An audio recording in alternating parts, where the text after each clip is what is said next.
Olá, paz do Senhor.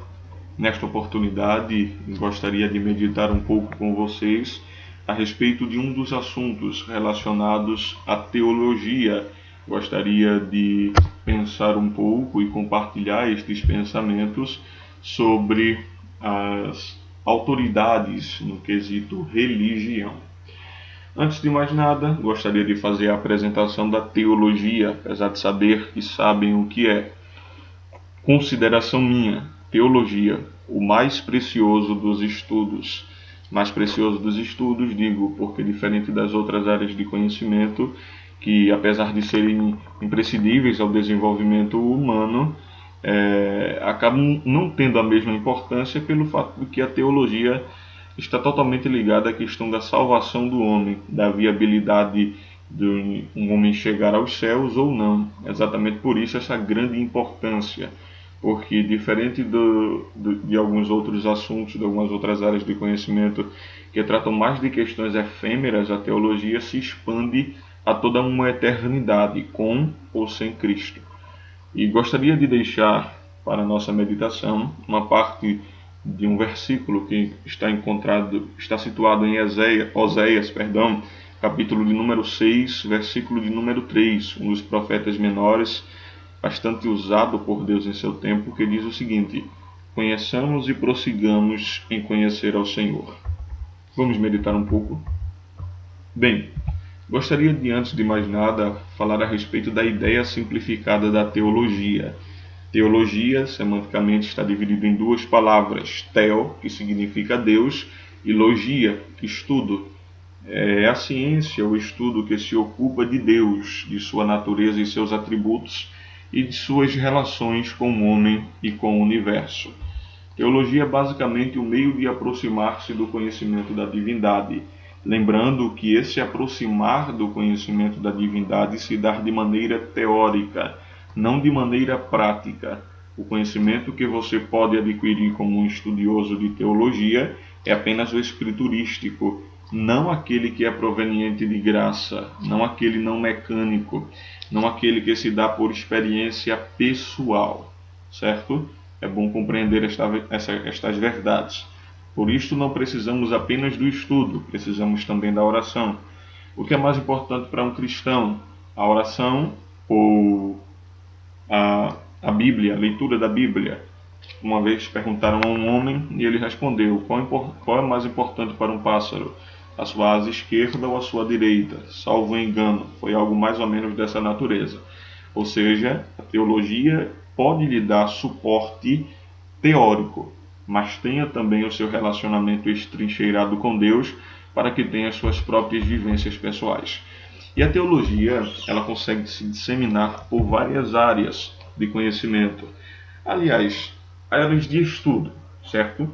Nós temos a teologia sistemática, temos a teologia bíblica ou teologia exegética, temos a teologia prática, temos a teologia histórica, e dentro de certas divisões da teologia nós temos vários assuntos, que inclusive, diga-se de passagem, são imprescindíveis ao nosso relacionamento com Deus e ao nosso crescimento espiritual, como é o caso da soteriologia, da missiologia, da pneumatologia, do estudo da salvação, do estudo dos processos evangelísticos, das missões, sejam transculturais ou não, do estudo do Espírito Santo. Tudo isso é totalmente imprescindível a nosso crescimento espiritual.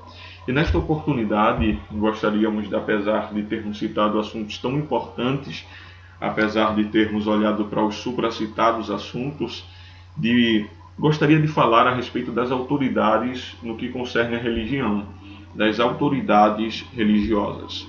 E antes de falar a respeito deste assunto, eu gostaria de citar um pequeno texto extraído de um livro de William Menzies e de Stanley Orton, que é Doutrinas Bíblicas, uma perspectiva pentecostal.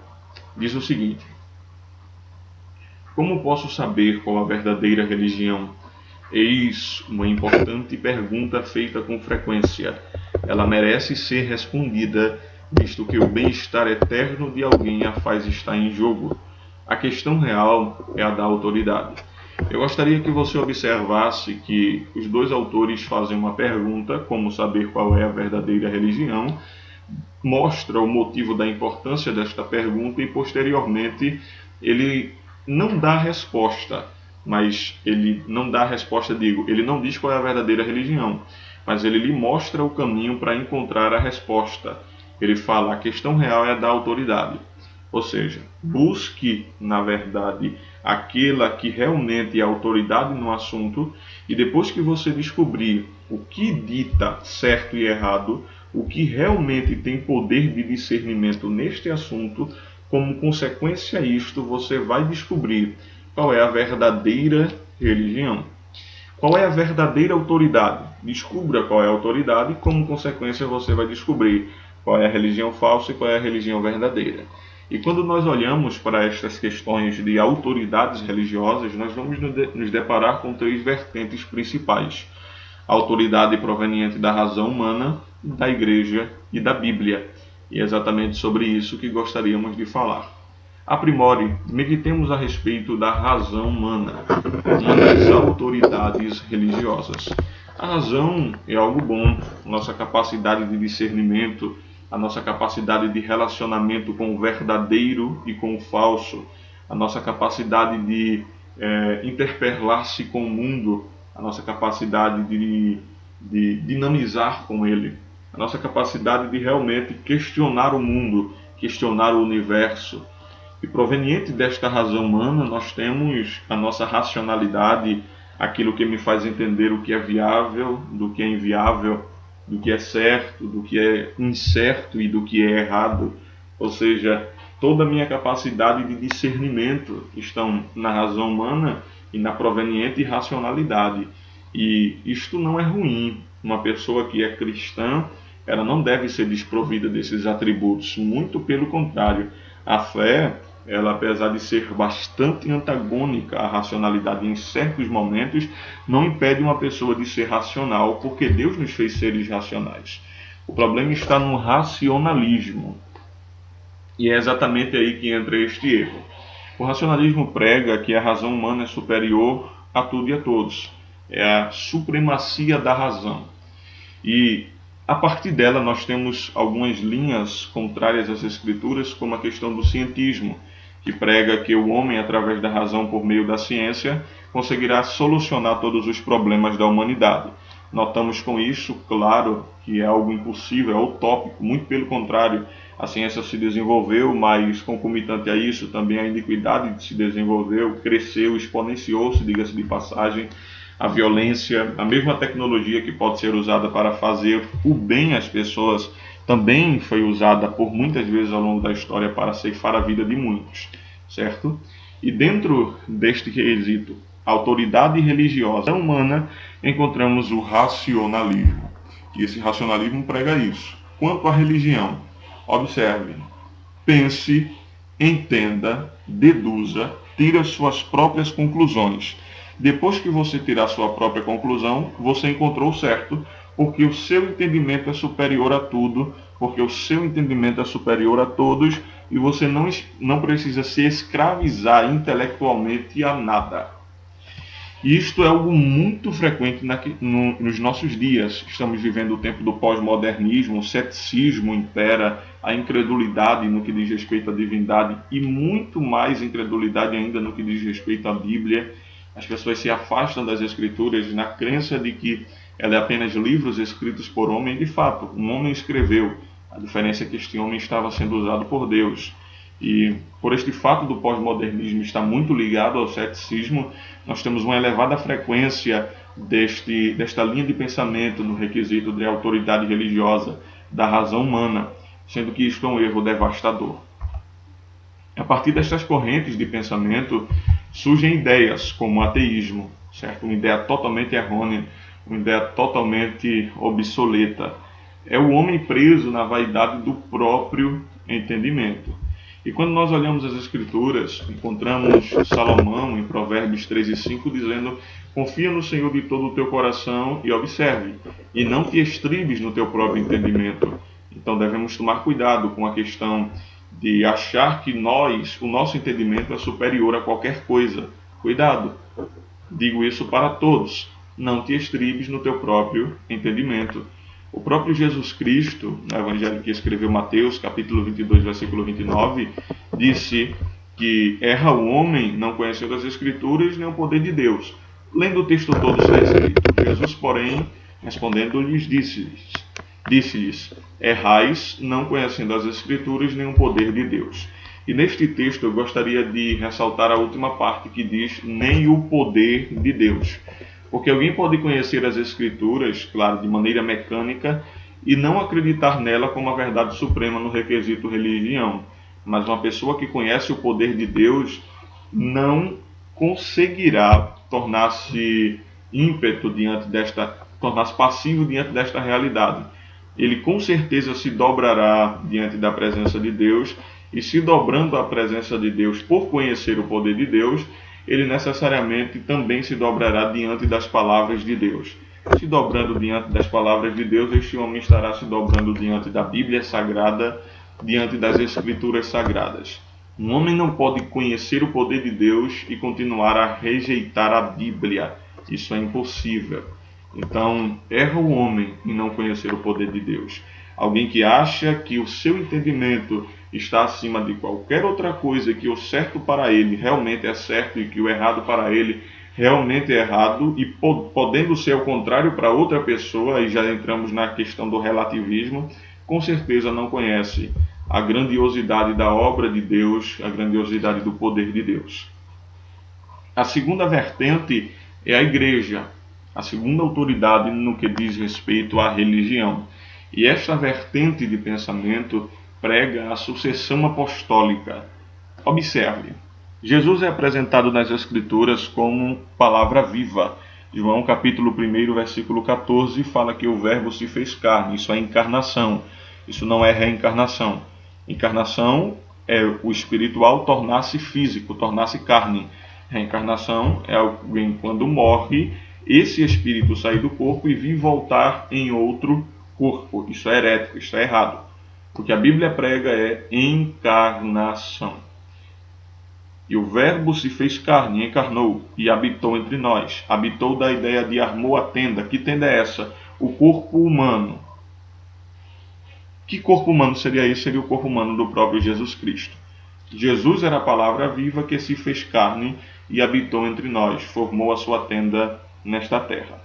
E observando que Jesus era a palavra viva, também estamos entendendo que Jesus era divino.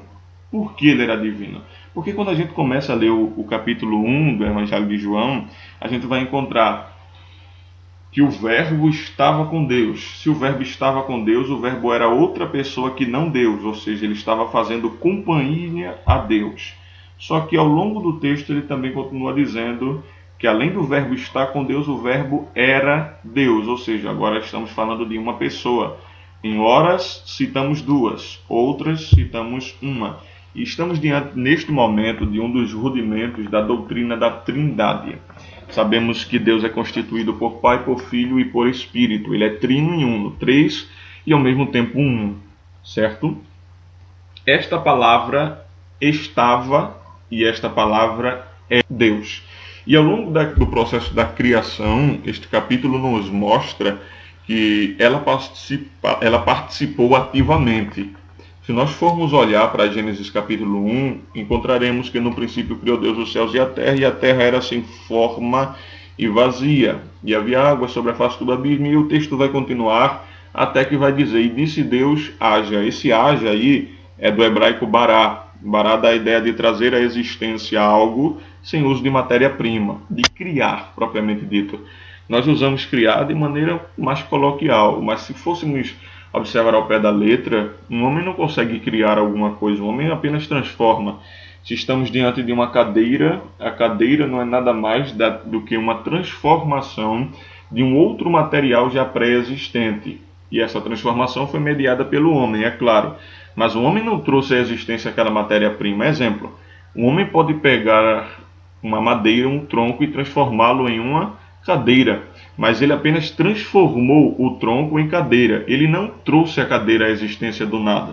Ele não criou a cadeira, certo? Se nós formos parar para pensar até mesmo na própria natureza. Na natureza temos a formação de água, mas a natureza não pode estalar os dedos e do nada surgir moléculas de água. O que ela faz é juntar átomos já pré-existentes, 2 átomos de hidrogênio, um átomo de oxigênio, através de ligações químicas, e depois disso formar moléculas de água. Ou seja, ela pegou átomos já pré-existentes e os uniu. Inclusive, se olharmos para outros pontos mais biológicos, como é o caso da formação de um feto dentro do útero de uma mãe, a matéria daquele feto, aquele feto não está sendo albergado à existência a partir do nada. Não é isso. Está havendo ali um processo complexo de transformações embriológicas, um processo complexo de reações bioquímicas que estão trazendo à existência tecidos, que estão trazendo à existência órgãos, que estão trazendo à existência sistemas biológicos. Mas eles estão trazendo à existência através de processos de transformações. Nós temos vários átomos que estão unidos e essa união de vários átomos está formando aquela criança. Mas aqueles átomos já existiam. Principalmente no caso da formação de tecidos, nós temos as cadeias polipeptídicas de aminoácidos que formam as proteínas, principais responsáveis pelas construções teciduais do nosso organismo. Mas tudo isso é um complexo processo de transformação química, bioquímica, biológica, mas nada está vindo por estalar de dedos. A natureza não consegue criar nada, a natureza transforma. O próprio Lavoisier disse que na natureza nada se cria, nada se perde, tudo se transforma. Mas Deus, através desta palavra, através deste verbo que é Jesus, disse: haja e houve. Porque Deus chama à existência as coisas que não existem como se já fossem. Podemos concluir com isso que esta palavra é divina.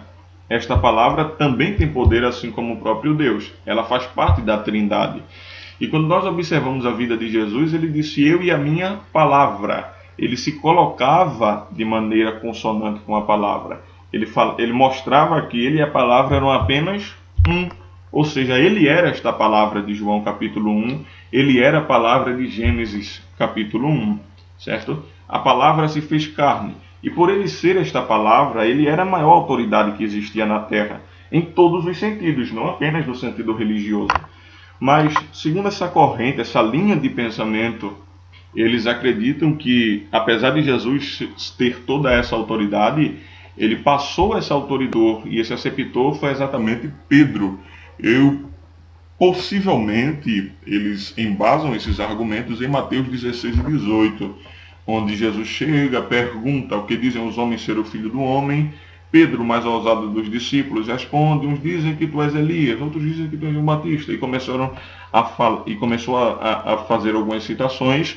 E Jesus pergunta: e tu que dizes que eu sou? Ele responde: eu te digo que tu és... Ele afirma que Jesus era o filho do Deus vivo. E Jesus olha para ele e o afirma: bem-aventurado és tu, Simão Bajonas, porque não tu revelou isso carne nem sangue, antes vosso Pai que está nos céus. Depois disso, Jesus diz: e eu te digo que tu és Pedro, e sobre esta pedra edificarei a minha igreja, e as portas do inferno não prevalecerão contra ela. A partir deste momento, eles entendem que a autoridade que estava em Jesus passou para Pedro, possivelmente é neste texto, certo? E posteriormente, Pedro, ao estender as mãos para consagrar os bispos, passou a estender as mãos sobre os bispos, passou a autoridade que nele estava, que havia recebido de Jesus para esses bispos. E posteriormente esses bispos passaram para a próxima geração, e assim nós temos um processo de sucessão autoritária apostólica até os dias da igreja. E hoje a autoridade que estava em Jesus está no líder da igreja. Encontramos mais uma vez um processo herético. Certo? Primeiro, Pedro não é pedra propriamente dito. Pedro vem de Petros. E Petros é pequena pedra, pedra pequena, pedaço de pedra. A pedra realmente, a grande pedra, a grande rocha, era o próprio Jesus Cristo. Ao longo do Novo Testamento, como Isaías 29:16, Daniel 2:35, como aqui citamos, nós temos profecias que se remetem a Jesus como sendo essa pedra. No Novo Testamento temos parábolas que falam de Jesus como a pedra. Temos passagens no Antigo Testamento, como é o caso da travessia do deserto do povo de Israel, que encontramos rochas que simbolizam o próprio Jesus, como a de Massá e Meribá. Jesus, ao longo das Escrituras, é apresentado como a pedra de esquina, a pedra principal, a pedra de tropeço, certo? Jesus é a verdadeira pedra.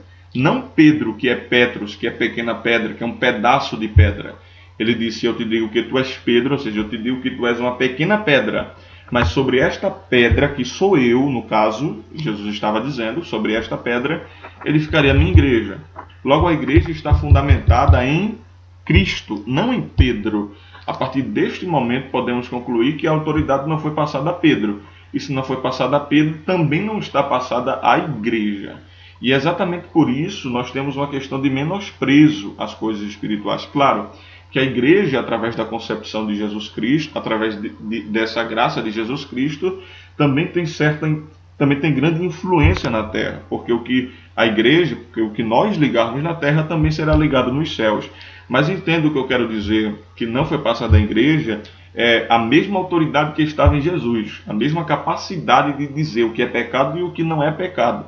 Isso aí a igreja não pode fazer. A igreja, a verdadeira igreja de Jesus Cristo, segue a palavra, segue a Bíblia, certo? Ela não dita o que é pecado e o que deixa de ser pecado. Ela já obedece às Escrituras, às Santas Escrituras. É isso que eu quero dizer quando digo que esta autoridade de Jesus não passou à igreja. E, consequentemente, este erro, esta linha de pensamento que prega a sucessão apostólica, acredita que, pelo fato da igreja ter autoridade vinda de Jesus Cristo e pelo fato do Novo Testamento ser escrito pelos líderes da igreja, o Novo Testamento é produto da igreja. Logo, o Novo Testamento é menos importante que a igreja. Logo, se a igreja cumprir ou deixar de cumprir o Novo Testamento, não tem importância, porque o Novo Testamento foi apenas um conjunto de regras que a igreja criou para se conduzir na terra. Se quiser cancelar, cancela e sem mais. Certo? Encontramos aqui um menosprezo à palavra de Deus. Certo, foram homens que escreveram, mas esses homens estavam sendo usados por Deus na inspiração de Deus, certo? E na ajuda do próprio Deus. Então podemos compreender com isso que estamos diante de um caso realmente sério de heresia. É bom tomar cuidado. O que define pecado e o que define santidade não é a própria igreja, é a palavra de Deus. E é exatamente aqui que nós vamos falar a respeito dessa terceira autoridade. E essa terceira autoridade é exatamente a Bíblia Sagrada. Nós temos uma palavra proveniente de Biblion, que dá a ideia de livros. Aí tiramos Bíblia. Bíblia é conjunto de livros, não é isso? Uma série de livros aglomerados que formam as Escrituras. Observem, Jesus era a palavra encarnada. João capítulo 1, como nós vimos. Ele se fez carne, era a maior autoridade existente aqui na Terra, certo? Só que depois de nascer ele cresce, torna-se uma criança, adolescente, adulto, vivendo como um homem normal até chegar aos 30 anos e, através da condução do Espírito Santo, iniciou seu ministério. Após iniciar seu ministério, ele passa 3 anos e meio fazendo milagres, anunciando o Evangelho, pregando redenção aos cativos, sendo a luz dos assentados em regiões de sombra de morte, cumprindo a sua obra redentora nesta terra. E posteriormente a esta consumação, ele vai consumar o seu sacrifício vicário, morrendo na cruz do Calvário por todos os nossos pecados. Depois de morto, para nossa redenção, ele se deixou, porque a vida de Jesus ninguém podia tirar. A minha vida ninguém tira de mim, eu mesmo a dou, certo? Ninguém poderia matar a Jesus, mas ele se entregou por nossos pecados. Depois que ele morre, ao terceiro dia, depois que ele morre, é sepultado na sepultura de um rico para cumprir a profecia, e ao terceiro dia ressuscita e se mostra aos seus discípulos, dando provas infalíveis e incontestáveis de que realmente havia ressuscitado. Depois de todas essas provas, Jesus está diante dos seus discípulos como quando é assunto aos céus. Seus pés se elevam da terra e quando ele chega à atmosfera, as nuvens o cobrem. A partir deste momento, ele vai aos céus. Quando chega aos céus em glória, sendo ovacionado, sendo louvado, sendo exaltado, o Espírito Santo desce para estar conosco para sempre. temos o processo de Pentecostes. Os irmãos foram cheios do Espírito Santo e começaram a falar em outras línguas. A partir deste momento, esse Espírito Santo que desceu começou a conduzir, a reger a igreja. E esse Espírito Santo usou os apóstolos. E esses apóstolos escreveram os livros neotestamentários. Esses livros neotestamentários são aqueles da dispensação da graça, que começam em Mateus, como o primeiro evangelho sinóptico, até Apocalipse, como um dos livros proféticos do Novo Testamento, como uma revelação de Deus, certo? E esse conjunto de livros foi agregado, foi unido ao Antigo Testamento, a dispensação veterotestamentária, a dispensação da lei, formando a Bíblia Sagrada, esse conjunto de livros. E nós estamos diante deste momento do que? Da palavra escrita. Observe, a palavra em carne não está na terra, está no céu glorificado. Logo, a palavra escrita que está na terra necessariamente é a maior autoridade da terra. E é por ela que o Espírito Santo conduz a igreja. E é por ela que o Espírito Santo nos guia. E esta palavra não passa, não muda. Isaías capítulo 40, versículo 8. Logo, se você procura a verdadeira autoridade no que diz respeito à religião, busque, encontre a palavra, encontre a Bíblia. Você vai encontrar a Bíblia, você vai encontrar a maior autoridade. Você encontrando a maior autoridade, com certeza, você poderá discernir entre aquilo que é seita e aquilo que é verdadeiro. Busquemos conforto na palavra, busquemos conhecimento na palavra, busquemos crescimento espiritual na palavra, busquemos fortificação na palavra de Deus. Bíblia, a maior autoridade religiosa presente na terra.